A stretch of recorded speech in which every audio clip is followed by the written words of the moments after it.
Hey guys, so I'm doing the video here to support you guys through the mini lesson. So as you know, Tuesday we were talking about the half plus seven rule. The half plus seven rule in order to determine whether two people's ages uh, kind of made sense based on that rule. So we're gonna continue talking about that. And the scenario before was okay, what was the age of the youngest person, right? So now we're trying to figure out what is the age of the oldest person? And let me read this real quick for you. People don't only consider the age of the youngest person they can date, they also consider the age of the oldest. Based on half plus seven, determine the age of the oldest partner someone can date in each case below. Okay, so they're telling us now we got to figure out how old is the oldest person, right? Because we already know the age of the youngest, right?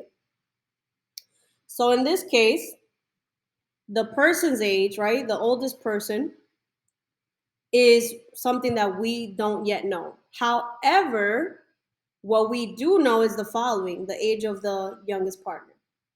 So one of the things to remember is first let's try to figure, like obviously outline what we're talking about here. We said that the person's age, right? This is what we're trying to figure out. This is our A or AKA input. Age of the youngest partner. The age of the youngest partner represents our output. So this would be our Y here, right? This is our Y. Now, you're probably thinking, okay, we're going to use the same equation. And in a sense, that's true, but things are going to shift a little bit. When we had to figure out the age of the oldest or youngest person, right? We had Y equals one half, right? X plus seven. That was going to help us figure out what was the age of the youngest person that the older person could date. Right now, we already have that information and things are a little bit flipped. So now we know that the age of the youngest person is actually the output. And what we're trying to figure out is obviously the age of the oldest person.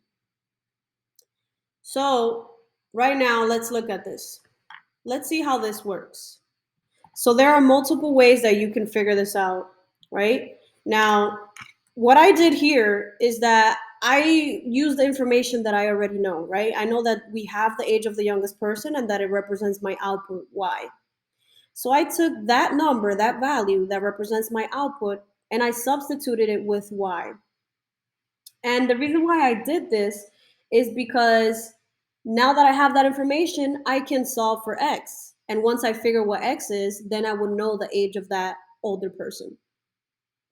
So in this case, I'm using the same exact equation, and there are other ways that you can do this as well, by the way, which we can go over. But one of the easiest way that I find helps me is just simply replacing my values. So y is 50. I still have 1 half x plus 7. In order to solve this, here's what I'm going to do, right? I have to do inverse operations. I have to do the opposite. Right now, I have here, what I have is 7 being added to my 1 half x. So I'm going to subtract, right? Minus 7 on both sides, minus 7 here. When I do that, what I wind up with is 43 equals to 1 half x, right? 1 half, which can also be written as 0.5 or 0.50, doesn't matter. Now, you're probably looking at this thinking, okay, I have to divide. And you could, right? But what I would urge you to do as an easier route to kind of like get used to when you see a fraction here, you can simply go on ahead and cross multiply. Cross multiply. 43 times 2, let me see what I get when I multiply 43 times 2. I get 86 and I still have 1x. 1x is the same as x. So 43 times 2 equals to 86, right? 86 equals to 1x or simply x, right? Say 1x or simply x. So that means that the age of the oldest person would be 86. Now, if I try to reverse it using the same rule, here's what I would do. Now I'm going to check my work, right? So if this is true that the oldest person they can date is 86 years old, then I can go on ahead and use the same rule, and I will find that 50 is the age of the youngest person, right? So one half, right? One half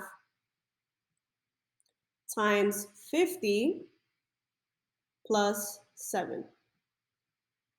Now let's figure that out. Let's see.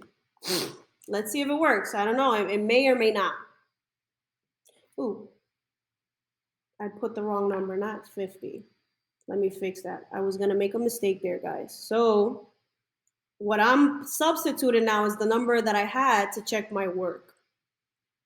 So here I am going to put 86, right?